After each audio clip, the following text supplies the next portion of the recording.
Hello, a very good evening to you and welcome to What Med Media. I'm Dr Kishan Rees, as you all know, but for those of you who are joining, welcome and hello. There's no real agenda for the video this evening, really. I haven't got a script. What I wanted to do is have a chat and see how you guys were coping with lockdown. So if, as you join the video, you can tell me where you are, where you're from, what it's like where you are.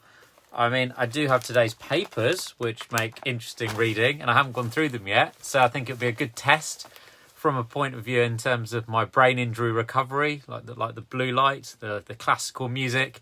It'll be a good test to see how it goes. And also, I'm going to start a timer. Hey, John, how you doing? And Richard, what I'm going to do is I'm going to try and keep this to time, maybe about half an hour, we'll see. And Sam Dunning, how you doing? Loving your LinkedIn stuff, your lives, they're very interesting. Hold on, let's get a timer. Here we go. So I don't know, where is it? Stopwatch. Here we go. So at least I know how long we're going for. So tell me where. Some noise outside. Tell me where you are. Comment, like, share. This is much more a chat than anything else. I do have a bit of filler in terms of newspaper content. The Daily Telegraph death toll graphs were wrong. Government forced to reissue key charts used to justify second lockdown after admitting projected fatalities were overstated. Now, I think we need to be really careful with this, and I don't think we should be politicising this. Yes, the response hasn't been optimal. I've gone out in public and said that the level of scientific communication has been shambolic. But equally, we do know that SARS-CoV-2 is incredibly transmissible, and SARS-CoV-1 has, the first version of SARS-CoV virus was lethal, right? So I'm reading a book at the moment by Michael Geiger, and it's called How to Survive a Pandemic. And Michael Geiger, in his book, is saying about how let's hope that SARS-CoV-3 doesn't combine the lethality of SARS-CoV-1 and the transmissibility of SARS-CoV-2, right? So yes, the handling of this has been interesting, to say the least.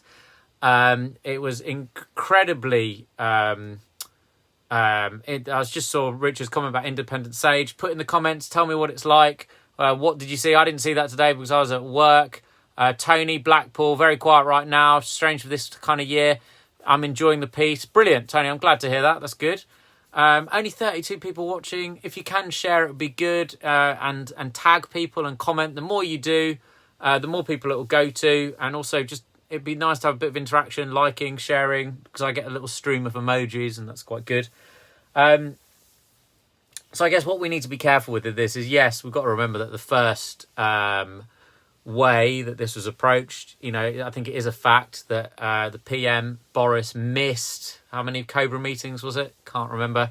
They didn't take it massively seriously. I think they're starting to now, and it helps in terms of the opposition, which is good. But anyway, let's see. Vanessa, can you say why my daughter has COVID but her husband and 2 children haven't got it? She was quite poorly, very bad cough for a couple of weeks, just curious.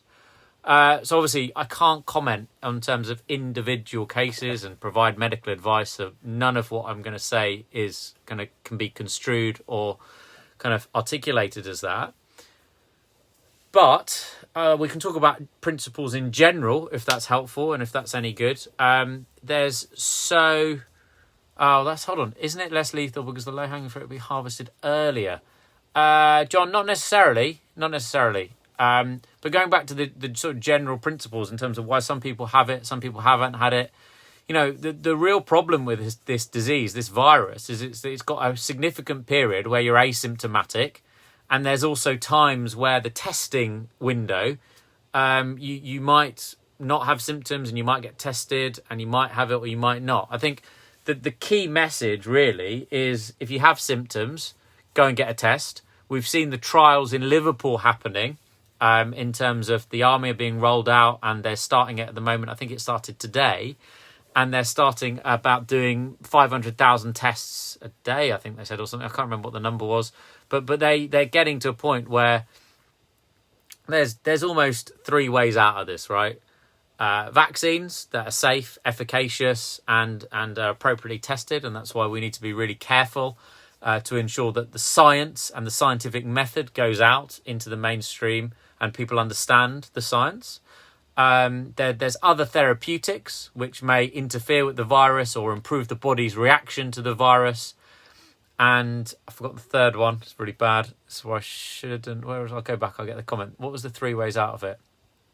So the first way was vaccines. The second way was therapeutics. And the third way is it's not really a way out at the moment, but it's listening to what we're told to do, right? Hands, face, space, get a test. Can't be more clear than that. Okay, it's absolutely vital. Hand, space, face, get a test. It's just all this the politicization of this is the thing that's going to divide us. And the virus doesn't care, right, whether you vote Conservative or Labour. The virus doesn't care whether you want to make a cheap political point in the media to sell some papers or to get some clicks. It honestly doesn't care. And the social media world that we're living in is basically driving people towards more polarised camps, okay? One over here, one over here. And that kind of central, middle ground, sensible, I would say, view is lost in that, because we're living in a media environment that is literally whipping up one side, whipping up the other side. And we're seeing this playing out beautifully in the States with the election or not, or as it may be, of Trump, right? I don't know if you guys saw last night where he came out and it's on the What Med Media YouTube channel, the Sky News clip, but he literally came out. And he goes, yeah, if you count the legal votes, I won. And then it's like after that, the commentators, both UK and US commentators, were saying, this is absolutely unprecedented territory, right? Absolutely unprecedented. We've never had a situation. Oh, Richard, thanks. I probably won't get a chance to watch it, but just do talk in the comments in terms of what it is. Vanessa, the tests aren't 100% accurate and can throw false negatives. Yes, Vanessa, they can. There are, I can't remember the numbers, I don't know exactly, but there are false positive and false negative rates. But it's incredibly important to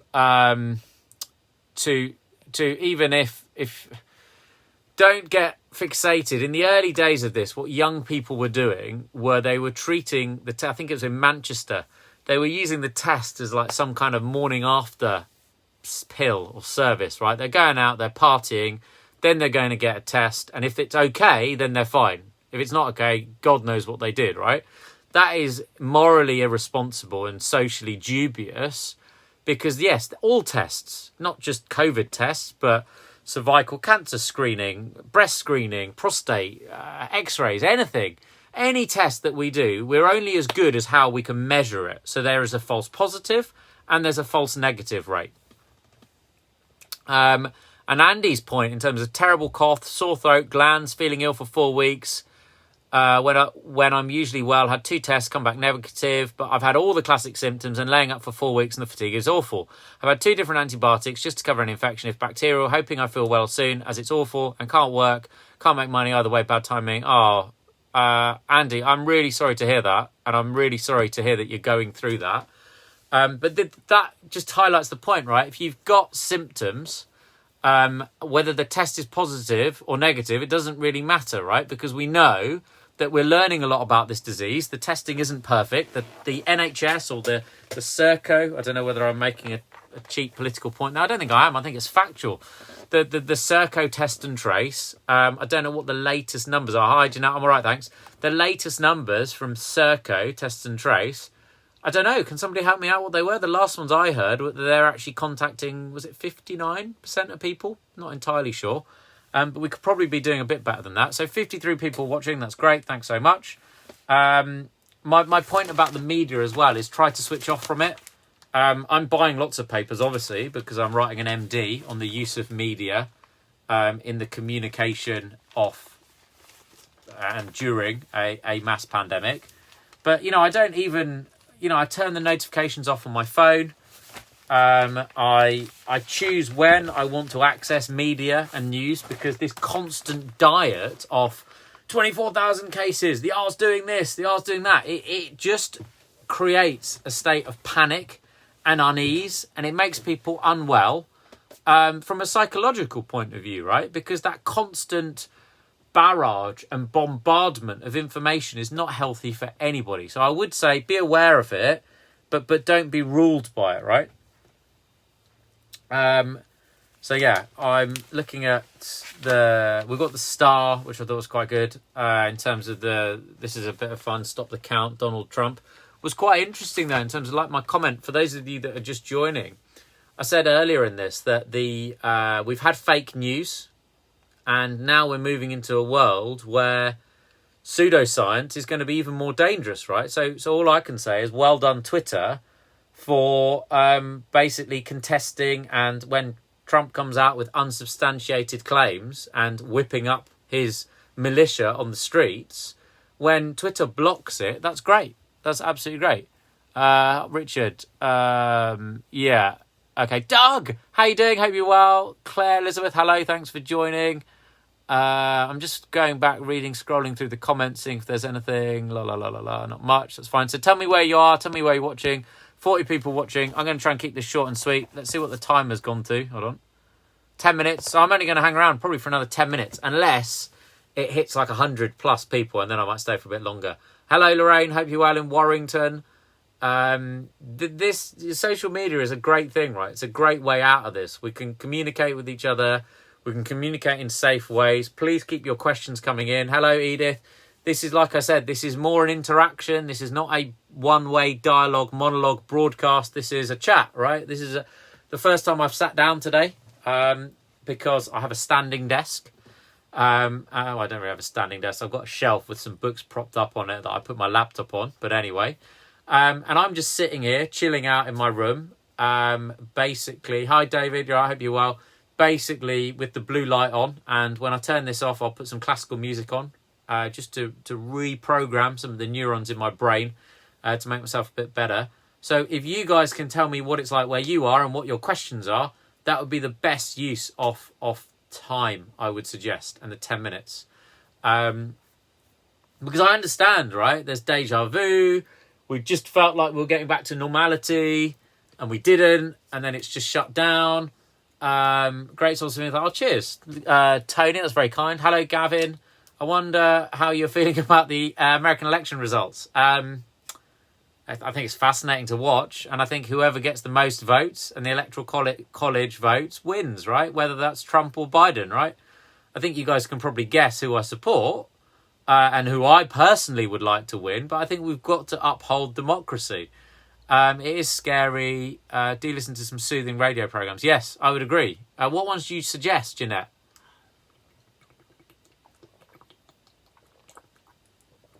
So people are quite quiet, and understandably so, right? Because there's this element of Shellshock's nature. We've got to look at how this has been handled from March. And one thing that I've been telling my friends and family and stuff, I saw some very interesting data to suggest that the Eat Out to Help Out scheme caused an 18% rise in cases. Not everywhere. They overlaid weather data onto that data, and areas where it rained didn't lead to an increase. So if it was sunny and it was a Monday, Tuesday or Wednesday and the Eat Out to Help Out scheme was used, those areas had a 18% uptick in COVID transmission.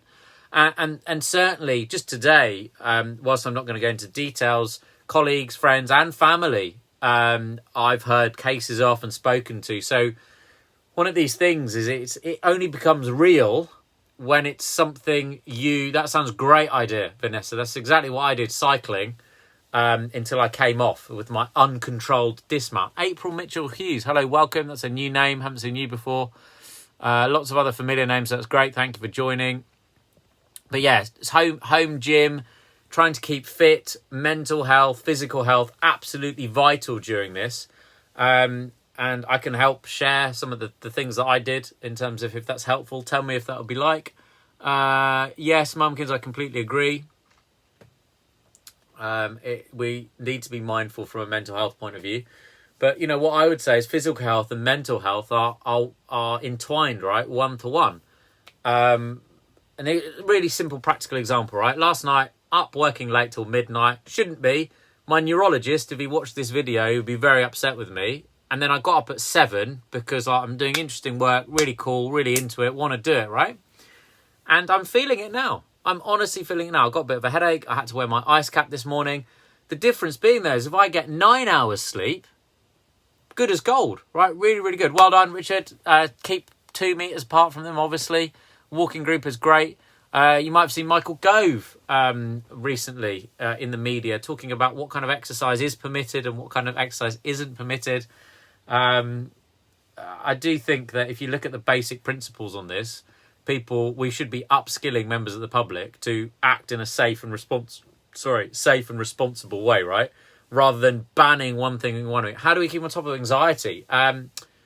Okay, Lorraine, that's a really good question, and thank you for that. I would really value questions, and all I can do is I can share what my experiences were and see if that helps, right? So to be anxious living through a pandemic is 100% normal. At the beginning of this, I'm not going to lie, there's videos of me out there where I'm in tears talking to you guys about this.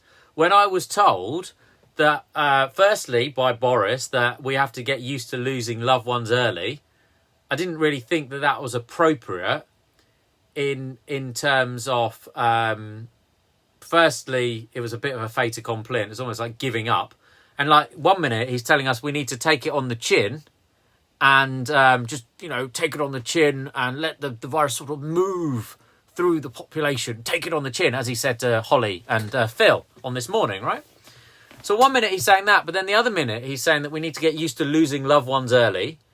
And then also senior leaders, though you'll see a video of me in Canterbury Park early on in this, where senior leaders in medical field came out and said that, medical profession also need to get used to burying their colleagues, right? Now, Lorraine, that obviously is enough in my mind to make me anxious in the early days of this back in March, right?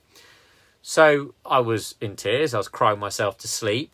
I was petrified that one of my family members who's high risk wasn't going to go to work. But then it was a case of looking at what do I have in my kind of toolkit, in my capability, in my control. And one of the most useful things that I found for managing that anxiety is, yes, I'm very grateful to have medical training that you guys, the taxpayer, funded for me. And that's why this is free. So I'm very grateful for that. And I appreciate that not everybody has that knowledge and that training to kind of seek solace from an anxiety point of view. But what I do get, what I do think everybody has and can get to manage anxiety is I read some really interesting literature on when things are out of your control, if you can focus on ritual and routine and things that you can do and you can control in your own little area. There's a great book somewhere, I don't know where it was, I could show you a little diagram, but if you can control the things that are in your area, in your control, you will then go on and feel more in control, and it gradually increases, right? So the article that I read about was about ritual and routine, and I look back and I think about my cycling in the early days of this, and literally I'd get up early, not a great sign. Early morning awakening, not brilliant. That's something that you want to stamp out if you can, because your body, every single cell in the body, has a clock, and it likes routine and structure. So I'd get up early, and the ritual that I would take was I would get changed in exactly the same way. I'd put my skins on, I'd put my layers on, I'd put my fleece on, my knee pads, my cycling gear, and then I'd go out and cycle. And that started at 2 kilometers, then it went to 20 kilometers, and then 40, and then 80. And then, I built up 20 kilometers a day, my one exercise a day. I got really, really super fit. And then now that routine is kind of gone because it's just muscle memory. It's just routine. It just happens. So I've certainly found that incredibly helpful, and control the things you can control. Switch off from the stuff that you have no control over, i.e. some of the mess and the scientific shambles in the papers and online. And then, that's what helped me. What do you guys think? Michelle, I'm trying to get up at pretty much the same time every day and getting dressed and having a structure to my day, which includes exercise, yoga, running, Pilates, yoga lattes. That sounds good. What's that? drinking latte while you have yoga. No, I don't think it is. It's probably a mix between yoga and Pilates, isn't it? I am learning French, nice, on the Duolingo app. Also cooking recipes, trying to focus on things in life I'm grateful for. Great. 100%. Hi, Sue. Hi, Andrea. Hi, Pooja.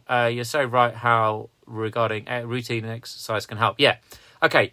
Thank you. I'm glad that you think I'm right. That's good, because I'm always going to be judged by you guys in terms of, you know, if you think I'm putting out content that you disagree with, just say, right? Just discuss, argue, right? Is fear being used to control us, John? No, I would suggest. And I'll come on to that in a second. It's a really good point, though. So the other thing that we need to think about, and I'm doing, is I'm really lucky, right? I can afford this. It's an Aura ring. And this is measuring my sleep. So at the end of every day, at the beginning of every morning, hey, Candy, you're right, running. And every morning I wake up and so, you know, friends, family, loved ones say, how did you sleep? And now there's a far, far bigger interest, right, in terms of asking how I sleep, because they know that my brain recovery is going to be better that I sleep. So it's like a natural, caring, kind of loving thing, right? And I've got to the point now where I go, I don't know, let me just check my Aura ring, which gives me a breakdown of REM sleep, light sleep and deep sleep, and it gives me a score. And it gives me actually 2 scores, one for sleep and one for readiness. So this is part of my biohacking that I'm doing, where I'm exploiting my physiology and biology and pushing my body to the absolute limits in terms of getting as fit as I can. So I've lost 15 kilos, which is good, generally from a health point of view, as well as potential COVID. I've cycled 1,800 miles. And that, because I got myself into a good physical state of fitness, when I had my brain injury and I had a bleed in my temporal lobe, that meant that I've bounced back. I didn't quite bounce back when I hit the pavement. I needed to be scooped up and taken to the hospital, right?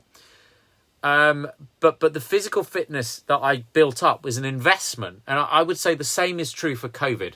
I would say the same is true for COVID, in the sense that the fitter you can be, the better sleep that you can get, the more exercise that you get, and the more grateful that you are for stuff, the better it is. So I'm going to come to John's comment in a minute because I can remember it. Lynn, I've got, don't watch any news, do some guided breathing each day. Yeah, breathing. That's another thing, actually, which is really good. Aerofit was something that I bought because I'm saving loads of money. I'm not commuting. I'm very lucky. I don't have to commute. So Aerofit is a respiratory trainer that strengthens your diaphragm. I got one for my mum as well. I lost mine, and I've stopped using it because now, ironically, I've learned how to breathe, right? Sounds silly, but we're actually not particularly good at breathing properly. Oh, no, Lynn, had a complete breakdown this summer. Anxiety levels through the roof. Any advice gratefully received. Lynn, I'm so sorry to hear that. I'm not sure whether you've just joined. If you have just joined, afterwards, this video will be up. And you can watch back, and there's loads of stuff, and then message me, leave some comments, whatever. We can pick up if there's some other questions. But I'm really sorry to hear that, and I don't think, I know you're not alone. And the best thing that we can do is get to know people in the chat in here. The more you chat to each other, the more you just have meaningless conversations. Hello, how are you? Are you okay? Yes, I'm okay. What do you think about this? The more conversations you do, the more Facebook will serve this up to people, and the more reach we will get. Over the last 28 days, it's kind of limited as well, right? Which is a shame, because I can remember back in the days when, you know, a page of 25,000 followers would get to, I don't know, 400, 500, 600 viewers at a time. And now it's capped at 10% of that, like it's 400, right? Or even less than 10%. So I would use the comments to talk to each other and get to know each other and make friends on this, right? I certainly think that the stranger danger narrative is something that I would just ignore, and I would suggest that it's better to get through as a group, a community, a society, in terms of the enemy that's in front of us, which is COVID, right? So I hope that kind of helps. I'm going to go back to John's comment about, is fear being used to control us? No, I don't think it is. I think it's a byproduct of poor scientific communication, people not understanding stuff, the trust. Oh, okay, going off to watch How I Get News for You. Okay, I'm going to go and watch that as well. That's a great idea, Richard. So I suggest you all go and watch Have I Got News for You. That is the news that is good and is appropriate. I think it's also 20 minutes. Karen says something. I think this virus is something we will all have to learn to live with. Take precautions, be safe as we can, but get used to a different way of life. I think you summed it up, right? I think if you look at the aviation industry, their forecasts and their projections are not set to get better until 2024. So I think investing in getting used to this new way of life. Remember right at the beginning, they did say it was the new normal, right? And my take on that is how do we modify and make that new normal as positive as we possibly can, right? So I think that might even be 20 minutes. Yeah, it's 24 minutes. It's just under half an hour. So I'm going to go in a second. 39. Thanks, John. I'll try. And how are you doing from the skiing point of view, right? Are you going skiing? I don't know where it is. I've got a pile of papers that I need to kind of sort out. But I bought the National Geographic and it's like winter holidays and stuff. So I thought of you when I saw that. Because I would quite like to go skiing, but not anytime soon. Is it here? No. This place is an absolute tinderbox of books and papers, basically. So, Alex, how you doing? I was just going to go, but now Alex is watching. Even better, so I might stay. But equally, Have I Got News For You is starting at 9 o'clock. Richard Hoffman has said to us. So I'm going to wrap up. I'm going to keep it short. The people that have been watching What Med Media over the last 28 days, we have got to 1.8 million people, the posts on this page, right? 1.8 million people over the last 28 days. That is a media company, right? I said 6 years ago that when I started the What Med stuff, I wanted to build a media company. It'd be slightly different. I got a lot of kickback from certain people in the BMA and certain medical professionals saying that, oh, Kish just wants to build a media company. Yeah, I do. Sorry about that. Doesn't make any money. It's a terrible company from that perspective.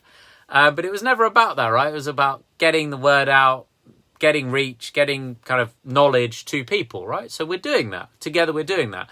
Of that 1.8 million people, we have had 185,000 post engagements, right? So the amount that you would have to pay Facebook to get that is a significant amount of money, right? So we are having positive change. I was honestly touched. Good evening, Julie. I was touched when you guys, when all I mentioned, like I made a flippant comment about not wanting to murder a member of my family because I didn't want to go into the house, right, when I went to visit a grandparent. And I was like, God, I didn't really, there's no filter there, right? Normally I would never say that broadcasting. And then that kind of, I was shocked by the response of kind of the outpouring of affection that I got in terms of my head injury. There was a few comments in terms of negativity, in terms of you shouldn't say that, you're scaremongering. And I understand that I shouldn't say that, and that's why I kind of corrected it. But what I did was I started practicing again. So I'm learning again how to do this, believe it or not. And I've got a whole series of hidden 5-minute videos that one day we will turn into some kind of documentary for people suffering from traumatic brain injury, right? So I guess what I'm saying is What Med Media is something that's very special to my heart. We've been doing it for 6 years on social media. On the 4th of November, I hit my 4-year anniversary for the first time I went on Sky, which was 1,456 days ago, a little bit more now, maybe 1,458, but who's counting? And, you know, you have been with me from the beginning of that journey. You've been sharing this stuff. You've been supporting me and the causes, whether it be junior doctors, NHS, and now all this COVID stuff. So together we can make a difference, but we just need to rally round. We need to follow the guidance and the advice and not be stupid about it in terms of, you know, being anti-maskers and like protesting. I think there's a lot of distrust of our political class, understandably so, because of the scandals, whether it be expenses, various other scandals, sleaze, whatever. You get the leaders you deserve. And also, I kind of look at levels of competence across the board, and I kind of wonder in some places. But they are the leaders that we've got, and we need to take personal responsibility as well, so that everything that we do in our society is not infecting people and making ourselves sick, right? So I'm going to follow Richard's advice. I'm going to catch Have I Got News For You. Hopefully Phil Hammond's on it. I haven't seen him on that for a while. That'd be good if he is. Thank you so much for watching. We are reaching loads of people. There is a GoFundMe page somewhere for Facebook ads. If you want to go and dig that out and find that, any contributions would, thank you, Hayley, any contributions would be gratefully received. They are 100% going to Facebook ads for this content. That is it. I've got the data, I've got the kit, I've got the time, I've got the knowledge, I spend time reading this. I really enjoy this as well, right? So you're not paying for any of that. You are just paying so that we can pay Facebook, as unfortunately, but it's the only medium that we've got to get out there, to send adverts out to people. So thank you very much for watching. Thank you for your time. Look after yourselves and each other. Have a lovely weekend. I might pop up over the weekend because I'm just sitting here reading papers and writing, and I might go out for a walk. So it kind of depends on what the news is, and even if I watch it and listen to it. But certainly if anything pops up that I feel the need to let you guys know, I will. Please tell your friends, family, colleagues about What Med Media. Check us out on YouTube. Go and find the GoFundMe page if you can and you can afford to. If you can't, don't worry about it. Just like, share and comment. Thank you very much for your half an hour of your Friday evening, and I will see you really, really soon. Cheers. Take care. Bye.